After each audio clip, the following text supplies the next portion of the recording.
Be phenomenal every day.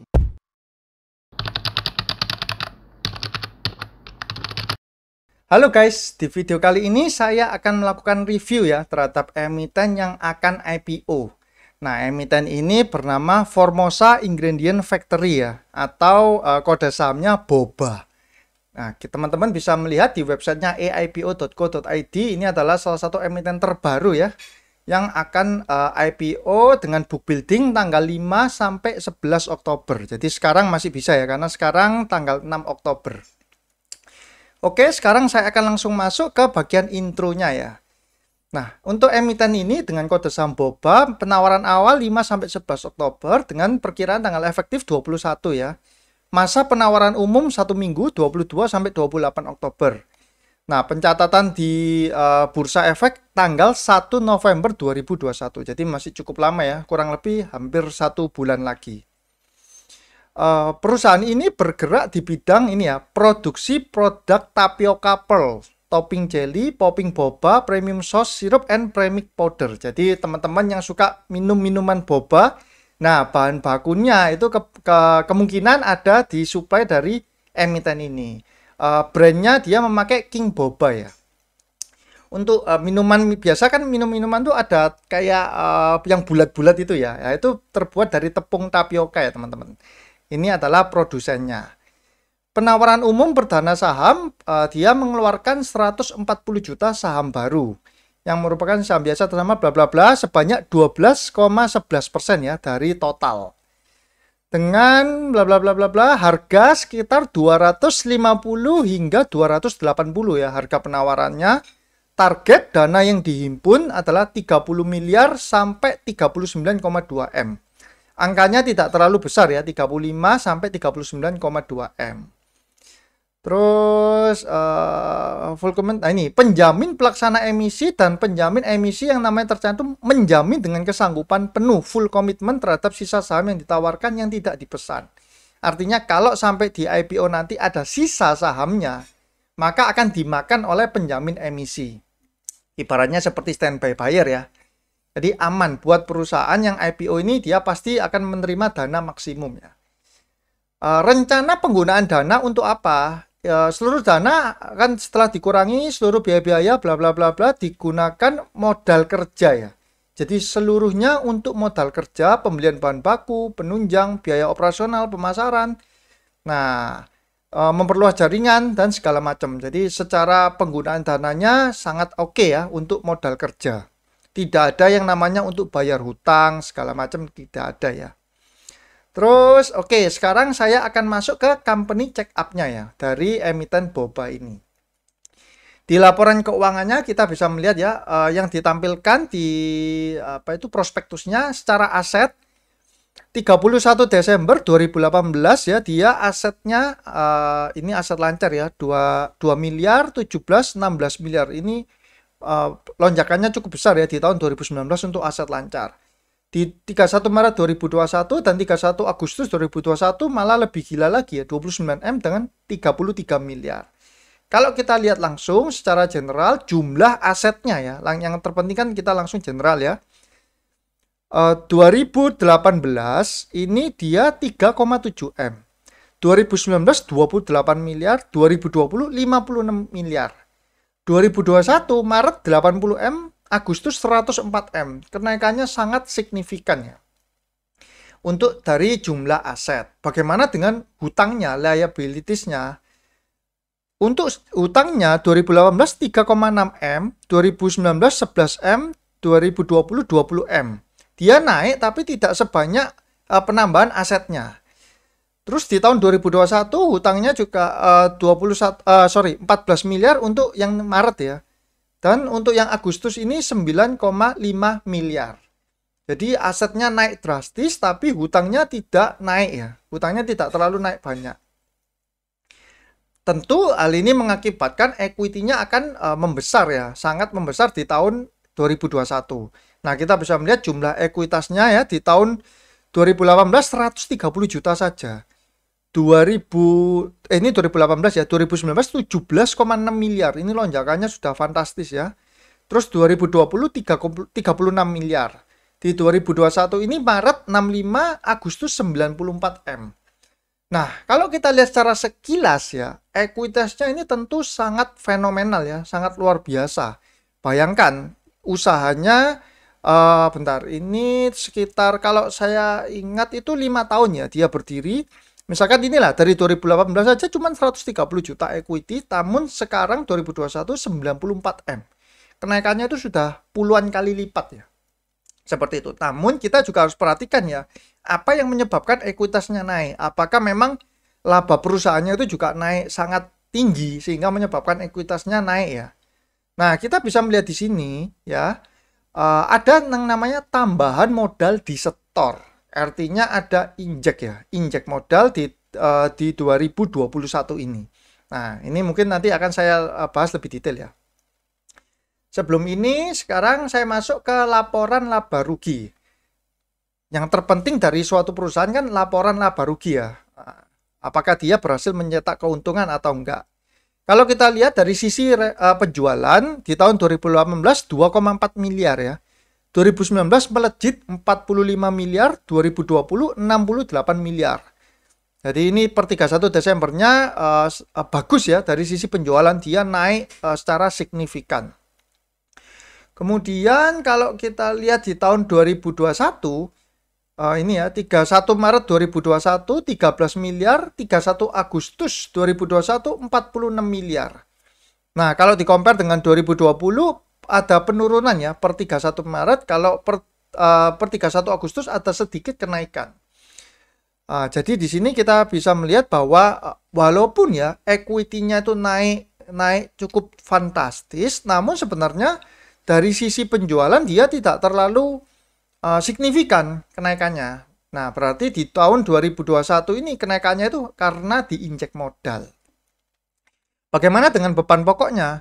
Beban pokok di tahun 2018 1,8 M, 2019 naik 23 M, wajar ya, karena penjualannya pun naiknya juga 20 kali lipat, dari 2,4 M menjadi 45 M ya. Jadi bebannya otomatis akan meningkat. 2020 dia meningkat lagi, wajar karena penjualannya juga naik ya. Sedangkan di 2021 ini 13 ini Maret ya, 13 7 ini 46 26. Nah, ini tidak terlalu ada yang tidak berbeda jauh lah dengan angka yang di tahun 2020. Secara labanya pun ini ya, kita bisa melihat di tahun 31 Agustus 2020 20 M, 31 Agustus 2021 sekitar 20,3 M laba kotornya. Kalau kita cermati untuk laba rugi komprehensif tahun berjalan, di tahun 2021 ini per 31 Agustus itu 11,3 miliar ya. Di tahun 2020, 31 Agustus 2020, 12,7 M. Ada sedikit penurunan dari tahun 2020. Seperti itu. Nah, ini kemudian saya ambil sekilas ya, yang bagian penting dari arus kas ya. Arus kas, ini kita bisa melihat ya, ada penambahan setoran ini ya. Penambahan setoran sebanyak 30 miliar. Ini yang menyebabkan mengapa kok equity-nya juga tiba-tiba meningkat. Setoran ini dimasukkan di tahun 2021. Nah, umumnya ya kalau misalkan perusahaan injek modal lebih banyak lagi, tentu diharapkan itu penjualannya pun bisa lebih meningkat segala macam ya. Namun kalau kita melihat juga di sini penjualannya dibandingkan tahun 2020 tidak terlalu ada perubahan ya. Tidak terlalu ada perubahan. Nah, kemungkinan besar penambahan setoran ini untuk dalam tanda kutip mempercantik proses IPO ya, supaya ekuitasnya semakin besar seperti itu. Ini dari arus kas yang saya highlight adalah penambahan setorannya. Terus untuk ini ada yang saya highlight lagi, pembatasan atas saham yang diterbitkan sebelum penawaran umum. Jadi ada klausul, setiap pihak yang memperoleh saham atau efek bersifat ekuitas lain dari perseroan dengan harga dan atau nilai konversi di bawah harga penawaran dalam jangka waktu 6 bulan sebelum penyampaian ke OJK, dilarang mengalihkan sebagian atau seluruh kepemilikan atas efek bersifat ekuitas emiten tersebut sampai dengan 8 bulan setelah pernyataan pendaftaran menjadi efektif. Nah, ini artinya di-lock ya. Di-lock 8 bulan untuk pemegang saham yang lama. Terus sebagaimana diatur dalam POJK, ini adalah nama-nama pihaknya ya. Ada Pak Hengki Wijaya, PT Kurnia Mitra, Texture Maker Enterprise, Dewi Irianti, Yunita, bla bla bla bla. Nah, ini teman-teman bisa baca sendiri ya. Jadi mereka tidak boleh mengalihkan sebagian ataupun seluruh ya hingga 8 bulan ke depan. Ini tentu suatu hal yang positif ya.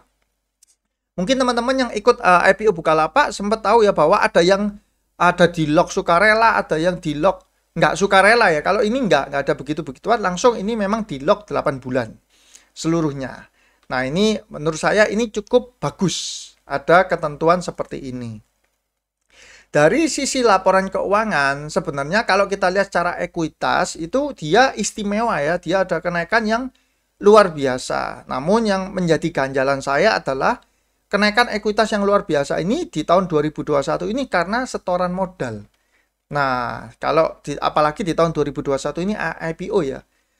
Ada kemungkinan yaitu untuk mempercantik nilai buku dari perusahaan ini ketika IPO supaya kelihatannya lebih murah secara price book value-nya ya. Secara fundamentalnya dia perusahaan yang cukup sehat dan industri boba sendiri mungkin teman-teman juga bisa merasakan ya. Kemarin kan kita mengalami situasi pandemi, banyak toko-toko yang nggak bisa beroperasi secara maksimum ya. Jadi sebenarnya wajar kalau mereka ada kena imbasnya di tahun 2020 kemarin. Namun perusahaan ini berhasil mempertahankan ya 2021 dan 2020 itu dengan laporan laba rugi yang menurut saya masih bagus lah. Seperti itu. Ini secara company check up dari Boba ya. Nah, untuk IPO summary-nya, yang pertama saya akan melihatkan yang ini dulu ya. Tahun 2016 ini akta pendirian perseroan. Jadi PT ini baru ya, tergolong baru sekali 5 tahun. 2016, sekarang 2021. Modal dasarnya 13 miliar.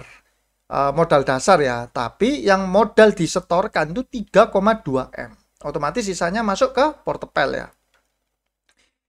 Modal disetornya jadi awal itu 3,2 M dengan 4 orang kepemilikannya. Ini Pak Hengki Wijaya, Hua Pai Chuan, Dewi Irianti Wijaya, dan Yunita Sugiarto EW. Ini kita bisa melihat dengan Pak Hengki Wijaya mayoritas 70%. Terus ada perubahan. Perubahannya di 15 Juli 2021 ya. Nah, di 15 Juli yang semula 4 orang ini bertambah menjadi 8 orang. Jadi artinya ada yang masuk di Juli 2021 dengan ini ya. Ada siapa ini? PT Kurnia Mitra Duta Sentosa. Ini sebelumnya kan nggak ada ya. Terus ada Preserve Food Specialty Papon Mahantana. Waduh, susah sekali nih bacanya. Mungkin Thailand ini ya. Terus yang ke-8 Seng Jen Yu. Nah, ini 0,02%. Sebelum IPO ternyata ada yang masuk duluan. Nah, ini yang juga menjadi highlight saya ya. Jadi sebelum IPO ada pihak-pihak yang masuk duluan ya. Di 15 Juli 2021. Kalau kita lihat secara keseluruhan, ini adalah sebelum dan sesudah ya. Sebelum IPO, nah ini ya, kan ada 8 ya, 8 pemegang saham, masyarakatnya 0. Nanti sesudah IPO, masyarakat akan mendapatkan 140 juta lembar saham dengan 12,11% secara persentase. Yang pihak lainnya tentu akan teredus ya, dari Pak Hengki dari 28 menjadi 24. Secara persentase tentu akan berkurang karena ada yang dikeluarkan untuk masyarakat dari saham portepel ya. Nah, terus yang akan saya bahas lagi sebelum ini sini ya. Oke, ini adalah summary-nya. Jumlah saham yang ditawarkan 140 juta lembar saham dengan persentase 12,11% ya. Jumlah persentase saham yang ditawarkan. Range harga 250 sampai 280 seperti biasa, asumsi saya masukkan yang maksimum ya 280 dengan angka 39,2 miliar. Jumlah saham sebelum IPO adalah 1 miliar sekian, sesudah IPO ini ditambah 140 juta menjadi 1155750 ya. Nah, equity 2021 adalah 104 miliar sekian dengan book value-nya ada di angka 102,57. Book value-nya ya, dengan equity 104 M, book value-nya 102 per lembar saham. Price book value-nya adalah 2,73 kali lipat. Kemudian kita cek ya, tadi kita bisa tahu PBV 2,73 kali, tidak terlalu tinggi ya. laba bersih adalah 11,3 miliar selama Q3. Kalau kita setahunkan tentu kita kalikan 4/3 ya, menjadi 15,1 miliar. Dengan laba sekian, maka dia mendapat EPS-nya itu 14,96 atau PE ratio-nya 18,72. Secara PE ratio juga ya walaupun agak tinggi tapi tidak terlalu tinggi-tinggi amat lah ya. Masih cukup oke secara PE ratio-nya. Nah, untuk emiten sejenis ini karena dia kan bergerak di bidang ibaratnya ini produsennya untuk minuman boba. Saya ambil ini di sektor adalah consumer good. Ada CK yaitu Wilmar ya, STTP, Siantar Top dan Ultra Jaya. Memang nilai valuasi perusahaannya ini yang paling kecil ya, boba ini dibandingkan 3 yang lainnya. Tapi nggak apa-apa, saya masukkan aja. CK dengan price book value 0,81, P ratio 7,03. Ini jauh lebih murah ya daripada si boba. Terus STTP dengan price book value 2,9, ini lebih menang boba ya daripada STTP secara price book value dengan P ratio 16 kali. Nah, P ratio-nya lebih unggul STTP. Terakhir adalah Ultra Jaya. Ultra Jaya cukup tinggi, price book value-nya 3,09 ya. Dia lebih menang juga boba dan PE ratio-nya 13,5. Kalau PE ratio-nya lebih unggul Ultra Jaya. Nah, kalau kita lihat secara sekilas seperti ini, tentu saham ini tidak terlalu premium ditawarkannya, tidak seperti saham-saham IPO yang lain lah ya, yang sebelum-sebelumnya ya, itu price book value-nya sampai berapa kali ya. Nah, ini memang tidak terlalu premium. Namun, seperti yang tadi saya jelaskan sebelumnya, bahwa ada tambahan modal di setor ya. Sehingga equity-nya itu menjadi tinggi. Nah, kalau ini saya hilangkan, tambahan modal di store-nya saya kurangkan 30 miliar ya di equity-nya. Maka sebenarnya tanpa tambahan modal itu, maka book value-nya itu menjadi 73. Terus secara price book value itu menjadi 3,83 kali. Seperti itu ya ini. Nah, kalau ini menjadi seperti ini tentu ia menjadi yang paling mahal secara price book value 0,8, 2,9 dan 3,09. Nah, ini kalau saya kurangkan 30 miliar ya yang tambahan modal di store di tahun 2021. Seperti itu. Namun ya ini saya kembalikan lah 2,7. Yang jelas ini memang tidak terlalu premium harga yang ditawarkan. Cuman saya belum melihat bahwa kalau menurut opini saya pribadi ini masih ya tergolong untuk spekulasi. Masih tergolong spekulasi kita kejar arah. Masih belum tahap di mana kita bisa investasi jangka panjang dengan laporan keuangan yang seperti ini. Nah, yang terakhir adalah ini yang saya cermati, ada pernyataan seperti ini ya. Berdasarkan pernyataan keputusan para pemegang saham bla bla bla menyetujui peningkatan modal ditempatkan terhadap bla bla bla bla bla. Nah, yang penting ini ya. Sejumlah 50.775.000 saham setara 5% dengan nilai nominal bla bla bla akan melakukan pembayaran 10.155 dengan rincian sebesar menjadi modal ditempatkan dan di store dan 7,6 M menjadi agio saham. Nah, terus yang bawahnya juga dia setor 10.155 ya kan. Dengan mendapatkan 50.775. Di sini kita bisa hitung bahwa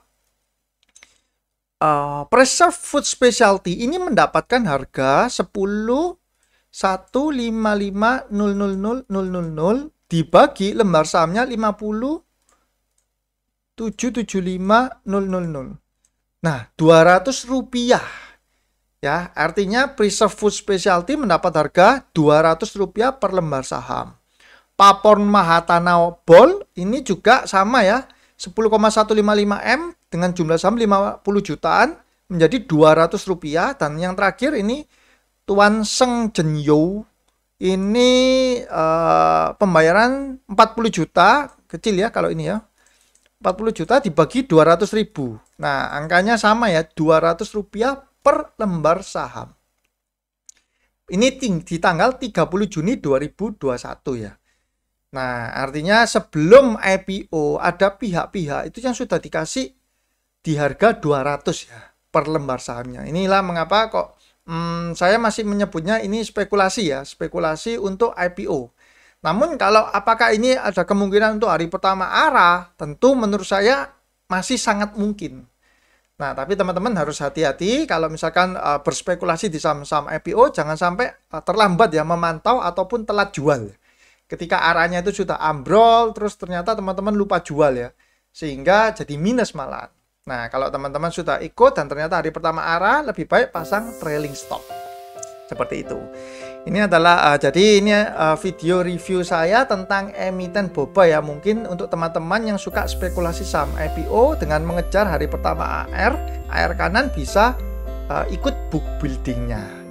Nah, untuk teman-teman yang merasa terbantu dengan video ini, bisa bantu saya juga dengan cara subscribe, like, komen, dan juga share ya, supaya semakin banyak yang menonton video ini.